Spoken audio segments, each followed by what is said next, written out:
नमस्कार मित्रांनो, मी गोपाळ टाकेफळे. मित्रांनो, लाडकी बहीण योजनेचे अर्ज जे आहे ते मित्रांनो परत येत आहे. मित्रांनो, ज्या पोर्टल बनल्यापासून ज्यांनी मित्रांनो आधार OTPवर अर्ज भरलेले आहे, अशांचे अर्ज मित्रांनो पुन्हा एकदा रिसबमिट होत आहे. म्हणजेच मित्रांनो ते एडिट करण्यासाठी वापस येत आहे, ज्यामध्ये तुम्हाला आधार कार्ड अपलोड करावं लागणार आहे किंवा मित्रांनो काही जणांना काही चुकी असल्यामुळे सुद्धा अर्ज जे आहे ते रिसबमिट करत आहे. तर मित्रांनो, अर्ज आलेला रिसबमिट जर का आला असेल तर तो कशाप्रकारे दुरुस्त करायचा याबद्दलची संपूर्ण A माहिती पाहणार आहोत. तत्पूर्वी का आपण चॅनलवरती नवीन असाल तर कृपया चॅनलला सबस्क्राईब करून ठेवा. अशाच प्रकारचे माहिती आधारित व्हिडिओ आपल्यापर्यंत पोहोचत राहतील. तर पाहूया मित्रांनो या संदर्भातली सविस्तर माहिती.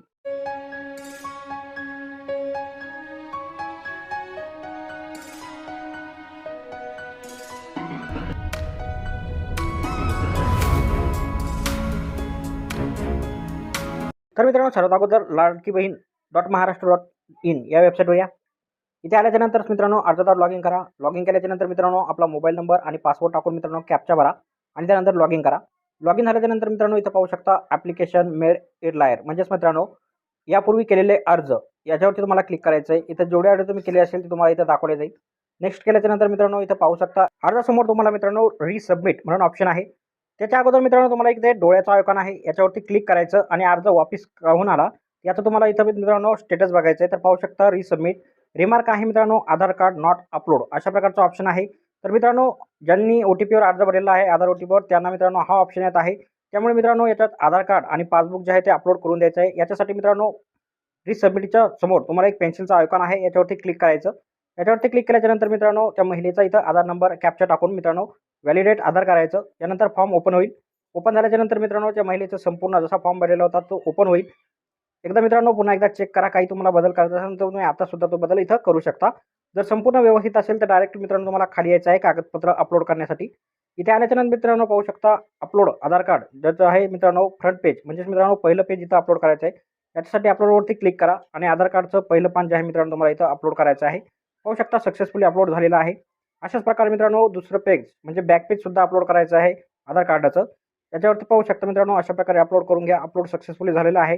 त्यानंतर मित्रांनो इथं पाहू शकता डोमोसाईल सर्टिफिकेट वगैरे जे असतील संपूर्ण कागदपत्र तुम्हाला इथं अपलोड करून घ्यायचं आहे, ज्यामध्ये डोमोसाईल असेल, राशन वगैरे. सर्वात अगोदर मित्रांनो इथं डोमोसाईल, बर्थ सर्टिफिकेट किंवा शाळेत सोडल्याचा दाखला तुमच्याकडे जे असेल 15 वर्ष अगोदरचं ते तुम्ही इथं अपलोड करा. पाहू शकता अपलोड झालेलं आहे. त्यानंतर आमच्याकडे राशन कार्ड असेल तर येस करा. येस केल्याच्या नंतर मित्रांनो इथं ऑरेंज रेशन कार्डचं पहिलं पान आणि मित्रांनो शेवटचं पान या तो पहिला ऑप्शन दिलेला आहे. इथं मित्रांनो तुम्हाला पहिलं पान जे आहे राशन कार्डचं अपलोड करायचं. त्यानंतर दुसरं करून अशा प्रकारे मित्रांनो सक्सेसफुली अपलोड झालेलं आहे.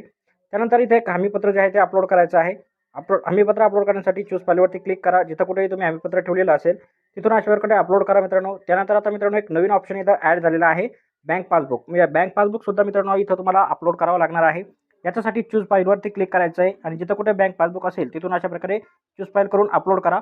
पाहू शकता बँक पासबुक सुद्धा अपलोड झालेला आहे. अशाच प्रकारे ॲप्लिकंट्स फोटो म्हणजे अर्जदाराचा फोटो तुम्हाला एक द्यायचा आहे. याच्यासाठी मित्रांनो 50 KB वरती तुम्हाला फोटोची साईज असणं आवश्यक आहे. तो सुद्धा अशा प्रकारे अपलोड झालेला आहे मित्रांनो. आता मित्रांनो खाली तुम्हाला जे हमीपत्र आहे ते ॲक्सेप्ट करायचं आहे. याच्यासाठी मित्रांनो तुम्हाला अर्ज सबमिट करण्या अगोदर तुम्ही जे कागदपत्र अपलोड केले त्याच्यावरती मित्रांनो व्ह्यूवरती क्लिक करा आणि तुमचे जे कागदपत्र तुम्ही अपलोड केलेले आहे तेच आहे का बघा. त्यानंतर मित्रांनो इथं हमीपत्राचे हमीपत्र हे स्वीकारा. यानंतर मित्रांनो सेव्ह इन्फॉर्मेशनवरती क्लिक करा. अर्जाचा प्रिव्ह्यू दाखवले जाईल. खाली स्क्रोल करा. खाली स्क्रोल केल्याच्यानंतर एकदा बघून घ्या संपूर्ण अर्ज भरलेला बरोबर आहे का. त्यानंतर खाली या. खाली आल्याच्यानंतर मित्रांनो तुम्हाला एक कॅप्चा दिसेल. हा कॅप्चा मित्रांनो तुम्हाला इथे टाकायचा आहे. एकदा सबमिट केल्यावर मित्रांनो पुन्हा तुम्हाला एडिट करता येणार नाही. कॅप्चा टाकून मित्रांनो सबमिट करा. पाहू शकता ॲप्लिकेशन सबमिटेड सक्सेसफुली झालेलं आहे. म्हणजेच मित्रांनो ॲप्लिकेशन जे आहे ते सक्सेसफुली अपडेट झालेलं आहे. पाहू शकता त्या समोरचा मित्रांनो जो रिसबमिटचा ऑप्शन सुद्धा आला होता तो सुद्धा इथून गेलेला आहे. तर भेटूया मित्रांनो पुढच्या व्हिडिओमध्ये अशाच एका नवीन माहितीसह. तोपर्यंत व्हिडिओ आवडल्यास व्हिडिओला लाईक आणि शेअर करा.